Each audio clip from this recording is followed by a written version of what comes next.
لما انا كنت عندي 18 سنة ولسه مخلص ثانوية عامة، مش عارف انا ممكن اعمل ايه علشان اكون مخرج او ممثل. مفيش اي طريق قدامي، زي اي شاب مصري.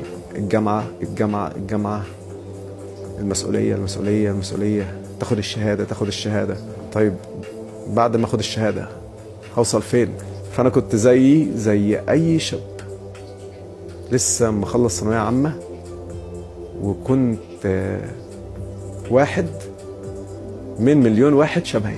في اللحظة دي أنا ما استسلمتش لاكتئابي زي ما ناس كتير استسلمت، بل بالعكس دخلت الجامعة علشان أبويا وأمي يرضوا عني، وفي نفس الوقت كملت أبحاثي كل يوم إزاي أبقى مخرج وممثل. ما عنديش مثلا صاحب، ما عنديش دليل يدلني، ما حدش ممكن يعرفني ازاي وانا في كلية عين شمس اللي انا فيها ازاي هقدر ابقى ممثل او مخرج.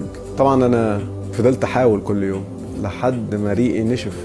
جربت كل حاجة عشان الناس اللي بتقول انا هعمل ايه، ما هو اي حاجة اعملها في النهاية مش هوصل لنتيجة، مش هوصل لحاجة انا عايزها. لا، غلطان.